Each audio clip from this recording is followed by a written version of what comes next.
হাই friend, আজি আমি কথা পাতিম PM কিষাণ সন্মান নিধিত নতুনকৈ অহা আপডেটটোৰ বিষয়ে।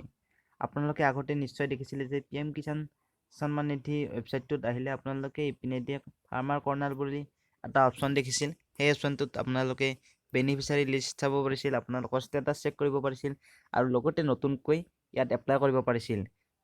আপোনালোকক জনাম যে সেই ফাৰ্মাৰ কৰ্ণাৰটো ক'ত গ'ল।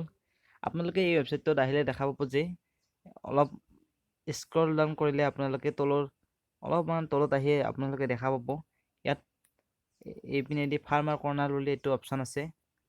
আপোনালোকে আগতে ওপৰত থকা অপশ্যনটোত যি কৰিব পাৰিছিলে ইয়াতে আপোনালোকে ইয়াত নতুনকৈ ফাৰ্মাৰ ৰেজিষ্ট্ৰেশ্যন কৰিব পাৰিব আৰু লগতে ইয়াত আপোনালোকৰ আধাৰ কাৰ্ডত যদি কিবা ভুল হৈছিল, মানে যদি শুদ্ধ কৰিব লগা আছিল, সেইবোৰ কৰিব পাৰিব আৰু আপোনালোকৰ বেনিফিচিয়াৰী ষ্টেটাছটো আপোনালোকে ইয়াত চাব পাৰিব আৰু ইয়াত আপোনালোকৰ ষ্টেটাছ চেক কৰিব পাৰিব। লগতে আপোনাৰ বেনিফিচিয়াৰী লিষ্টখন ইয়াৰ পৰা ডাউনলোড দিব পাৰিব আৰু এইটো হ'ল ইয়াৰ অফিচিয়েল মোবাইল এপ। এইটো আপোনালোকে ডাউনলোড কৰি ল'ব পাৰে আৰু লগতে ইয়াত KCC ফৰ্ম ডাউনলোড দিব পাৰিব। চ' এইটো এটা সৰু ইনফৰমেশ্যন আছিল, আপোনালোকক জনাই দিলোঁ।